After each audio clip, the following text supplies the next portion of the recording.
Artinya zaman kita hidup pun sebenarnya kita tidak bisa ngelola kehidupan itu, tidak bisa. Nah kalau sama nggak bisa, nanti setelah mati juga tidak bisa. Ya sudah, ketika kita hidup yang ngelola juga Allah, ketika mati juga yang ngelola.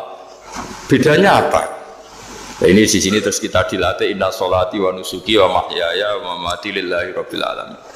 Tapi kenapa kita ragu terhadap kehidupan setelah kematian? Karena ketika kita hidup seakan-akan kita tahu cara hidup.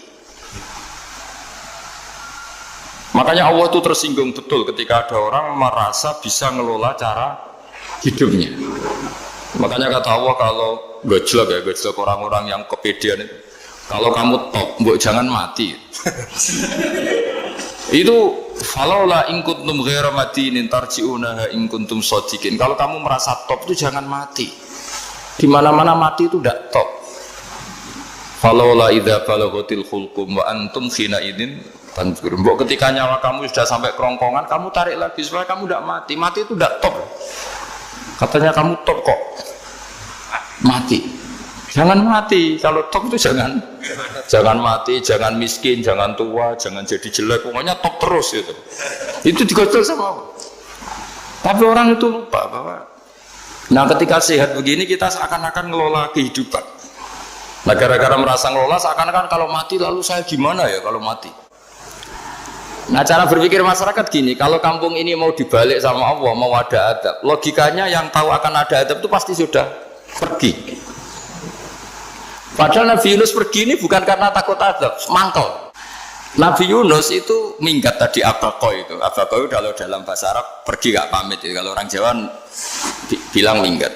Kalau itu sebenarnya saking mangkelnya, saking emosinya, beliau akhirnya meninggalkan kaumnya tanpa pamit.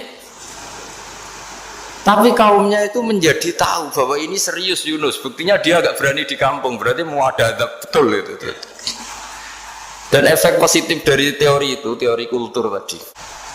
Akhirnya mereka tobat. Saat itu juga mereka wiridan di lapangan, terus semua kesalahannya diselesaikan. Sampai ada rumah yang sudah dibangun permanen karena di tanah tetangga, dirobohkan saat itu juga. Bahkan ada batu yang dulu nyuri, satu dua batu yang dulu hasil nyuri, saat itu juga dirobohkan, dikembalikan sama hari itu semua kedoliman diselesaikan. Ini penting saya utarakan, jadi tobat itu tidak hanya istighfar. Kalau istighfar ribet, tobatnya orang punya utang terus istighfar gitu kan ribet. Kan ribet itu.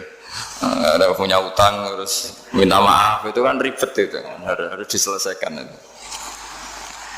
Tobat. Tobat diterima sama Allah. Batas akhir finish dari harusnya ada adab, misalnya Senin, Selasa, Rabu, harusnya Rabu itu sudah kena adab. Ternyata Rabu itu tidak kena adab. Nabi Yunus sebetulnya juga penasaran kampungnya itu kena adab tidak.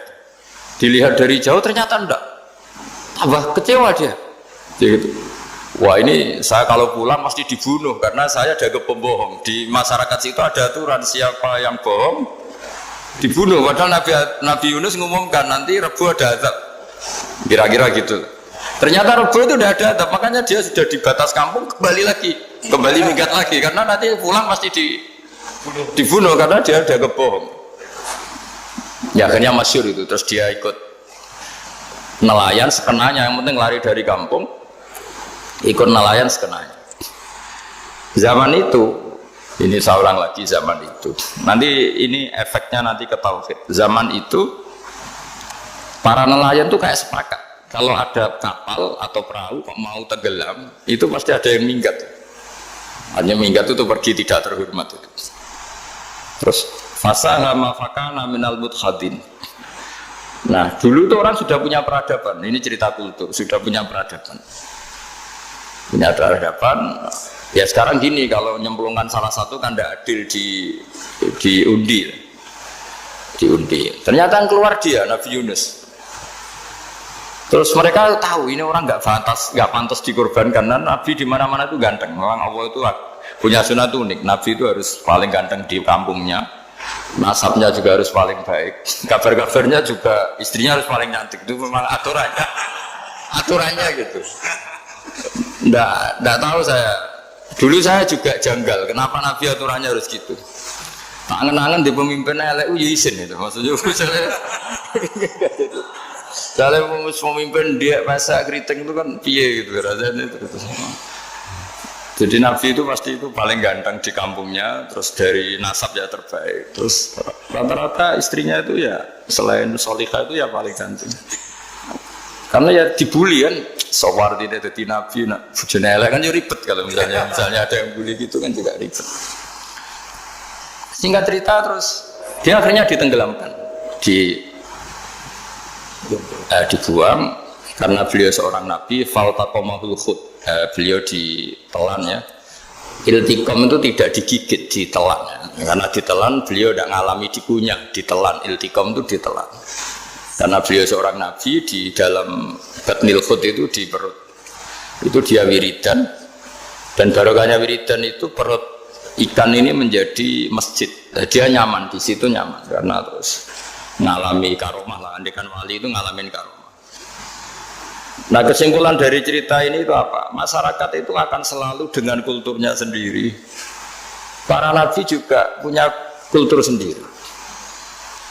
Dan Allah yang ngelola itu semua. Saya ulang lagi, Allah yang ngelola itu semua. Makanya terus dua kultur ini kalau Allah menghendaki itu gampang sekali. Akhirnya yang terjadi apa? Nabi Yunus jadi kasih sanksi Allah karena pergi tidak pamit. Masyarakatnya justru enggak karena tobat. Dan tobatnya masyarakatnya ini karena kekeliruan Nabi Yunus. Keliru dengan makna bukan dosa.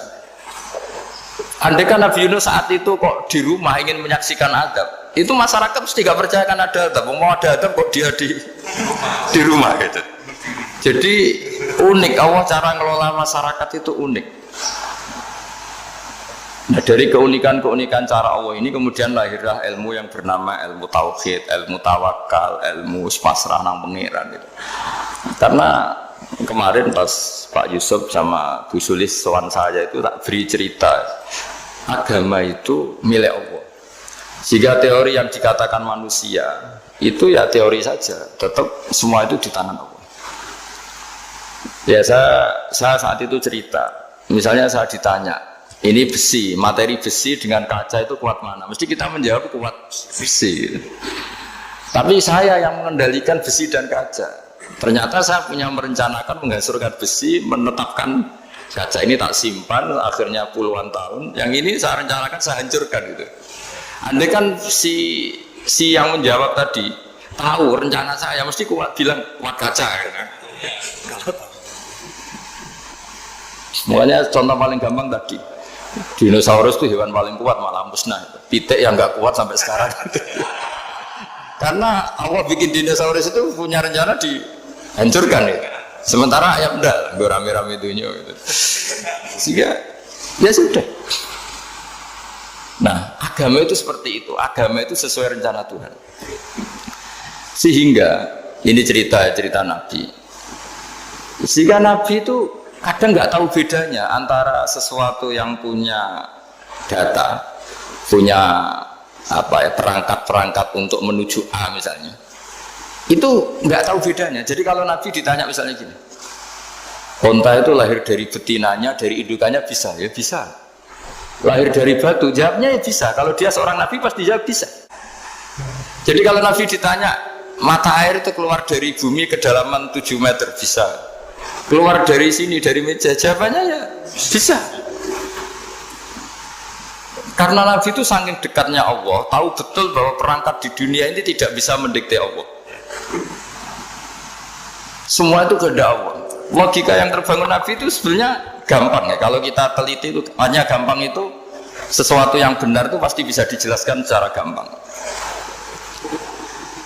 Nah ini ngaji tauhid biar tidak terlalu berteori itu. Karena kalau saya cerita uang pinter jenengan. Dan saya tidak ingin pinter tentang uang. Tak beri contoh. Nah ini supaya nanti kalau sampean suatu saat meninggal ketemu mungkar nakir itu tahu cara menghadapi. Nanti tak warai tekniknya. Makanya ada cerita agama ini baik sekali. Orang bocorkan ujian nasional itu kriminal, bisa ditangkap Pak Rosidi. Tapi agama ini pertanyaan mungkar nakir dibocorkan semua kiai, itu nggak ditangkap sama mungkar nakir. Harusnya kan rugi karena ini pertanyaan Tapi semua kiai kan sudah membocorkan. Nanti pertanyaannya di kuburan itu man rabbuka, Tuhanmu siapa, agamamu apa. Itu kan sudah dibocorkan. Tapi itu nggak dianggap kriminal. Sementara kita sekolah SD, sekolah SMP bocorkan soal itu dianggap kriminal. Padahal harusnya boleh. Maksudnya kalau menuruti teori itu harusnya boleh kan.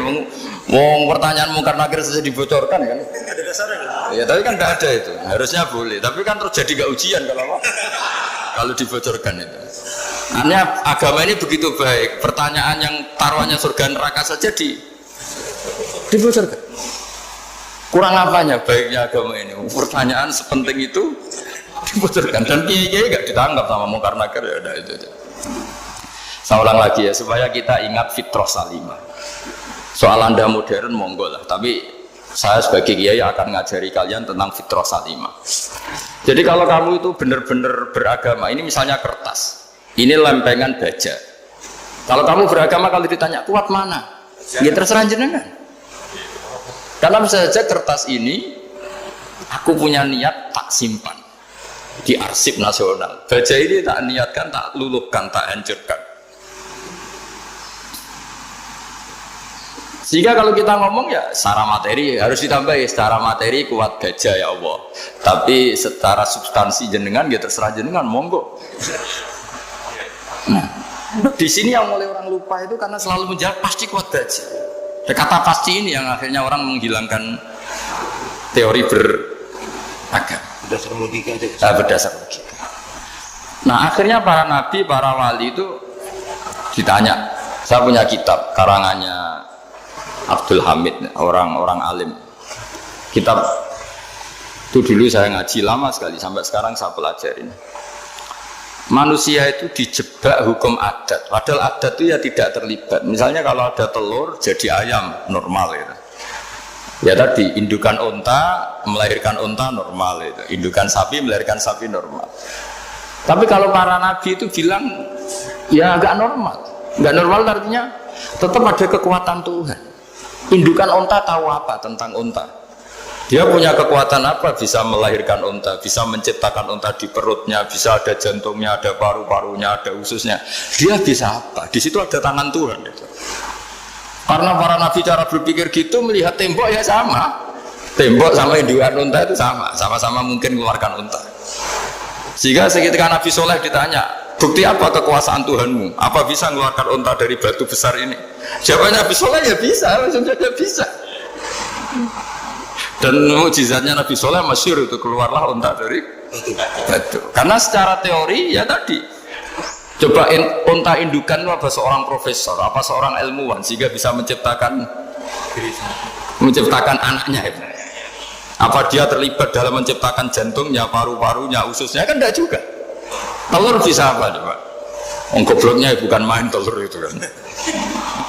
Tapi bisa mengeluarkan ayam, dia bisa apa?